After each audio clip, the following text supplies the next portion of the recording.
और कितना योग्य चाहिए। मैं MSc chemistry master of science जी। छात्र जीवन में राष्ट्रपति सम्मानित रहा हूँ, अब कितनी योग्यता चाहिए। मुझे लगता है बेसिक के लिए इससे ज़्यादा योग्यता आपको नहीं लगती है।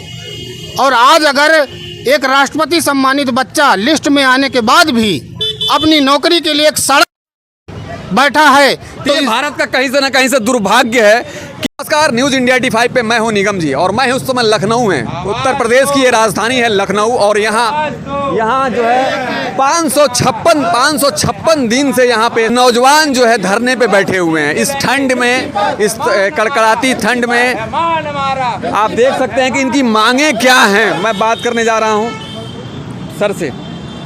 क्या नाम है सर आपका? सर मेरा नाम रामदयाल लोधी है और मैं जनपद चित्रकूट से आता हूँ। जी, जनपद चित्रकूट से आके यहाँ धरने पे बैठे हुए। हाँ, ये जो आप देख रहे हैं यहाँ बैनर लगा है, उसमें छोटा सा एक नेम प्लेट लगी है जी।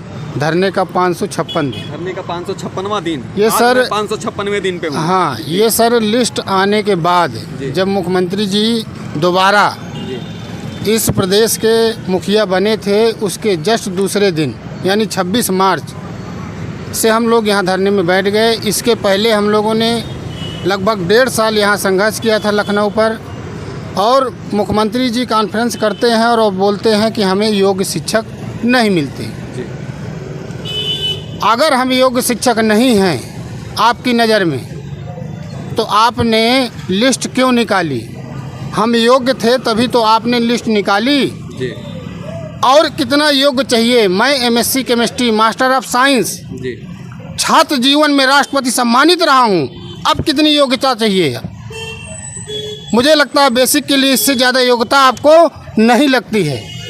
और आज अगर एक राष्ट्रपति सम्मानित बच्चा लिस्ट में आने के बाद भी अपनी नौकरी के लिए एक सड़क बैठा है तो ये भारत का कहीं से ना कहीं से दुर्भाग्य है कि देखिए एक राष्ट्रपति से सम्मानित व्यक्ति आज जो है केमिस्ट्री में आपने किया है। हाँ, केमिस्ट्री में मैं मास्टर ऑफ साइंस हूँ, केमिस्ट्री ऑफ साइंस से, और इनको राष्ट्रपति द्वारा सम्मान दिया गया है और आज ये 556वां दिन से ये बैठे हुए हैं। इस गुहार लगा रहे हैं कि हमको शिक्षक बनाइए और हम सेवा करना चाहते हैं, भारत के उन बच्चों को पढ़ाना चाहते हैं। अब क्या योग्यता चाहिए ऐसे नेताओं को?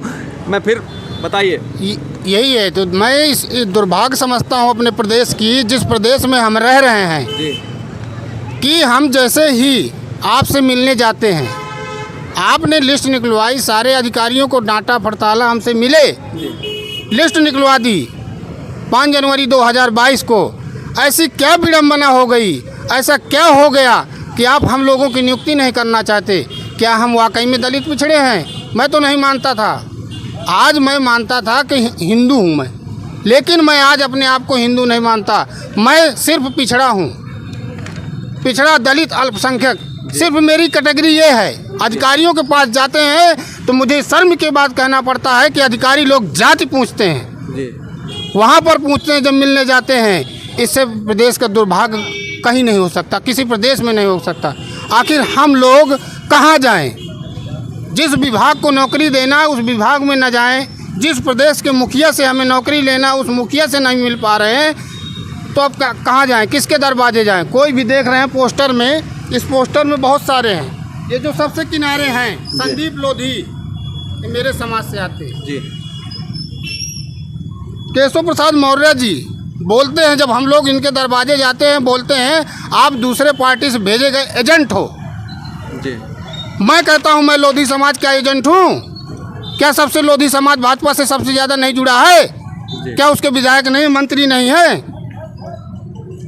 शर्म करिए। ये जितने हैं हम लोगों ने क्रॉस इनके लगाया कि ये किसी भी हमारे न्याय के लिए एक भी कदम नहीं उठा रहे हैं। जिस दिन ये सभी लोग कदम उठा देंगे, हम लोग सड़कों में नहीं बैठेंगे, हम लोग विद्यालय में जाएंगे और विद्यालय में जाकर भविष्य का एक नागरिक तैयार करेंगे। क्योंकि शिक्षक कभी भी किसी से ना तो हड़ताल करता है ना तो मारपीट करता है। एक उसका अलग जज्बा होता है कि ये मास्टर साहब हैं। गांव में चर्चाएं होती हैं कि मास्टर साहब है, लेकिन मास्टर साहब आज जाके सड़क में बैठा है तो बच्चों का भविष्य कहाँ जाएगा, किस गर्त में जाएगा, ये तो ईश्वर ही जाने। अभी एक और बातें खुल के सामने आई है। आप देखे हैं जेएनयू का मामला था, ठीक है। एक व्यक्ति जो है 14 साल से जेएनयू में प्रोफेसर थे और पढ़ा रहे थे, प्रोफेसर लक्ष्मण यादव का, और लक्ष्मण यादव को जो है यूनिवर्सिटी से बाहर कर दिया गया, ठीक है। तो कहीं से आपको लगता है कि क्या ये सरकार ऐसे लोगों को सुनेगी? मुझे तो नहीं लगता सर। सिर्फ अगर आप दलित पिछड़े हैं, ये आंदोलन कब तक चलेगा? ये आंदोलन सर सब तब तक चलेगी जब तक हमारी नियुक्ति नहीं हो जाती। इसके लिए चाहे हमें आगे चल के जो भी कदम उठाना पड़े, हम उठाने के लिए तैयार हैं, क्योंकि हम किसी तरह मेहनत करके खून पसीने से बहा करके अपने गार्जियन का, माता पिता का पैसा खर्च करके और इतनी डिग्री प्राप्त करके इस लिस्ट में आए हैं। तो ये लिस्ट लेकर ही हम यहाँ ये वो नौजवान हैं जिनके पास अब कोई चारा नहीं है। सिर्फ ये चाह रहे हैं कि हम नौकरी ज्वाइन करके और बच्चों की सेवा करें और अच्छी शिक्षा दें, लेकिन अब सरकार इनको इस रास्ते पे लाके खड़ा कर दी है कि अब ना वो पीछे जा सकते हैं ना आगे जा सकते हैं। इसलिए आज देखिए ये धरने पे बैठे हुए हैं और इतने दिनों से अपनी मांग को लेके ये बैठे हुए हैं, लेकिन ये बहरी और गूंगी सरकार इनके बातों को नहीं सुन रही है। और क्यों नहीं सुन रही है? क्या वो चाहती है कि ये गलत कदम उठाएं? क्या ये चाहती है कि संविधान के नियम को तोड़ के अपने हाथों में कानून को ले? नमस्कार, न्यूज़ इंडिया 85 पे आपको कैसा लगा वीडियो जरूर कमेंट बॉक्स में दीजिएगा। मैं निगम जी। तो हक हमारा है, हक हमारा है, मान हमारा है, मान हमारा, सम्मान हमारा, सम्मान हमारा है, जान से प्यारा जो तुम ना दोगे हम छीन के लेंगे। मेरा भैया मांगे, भैया मांगे आवाज।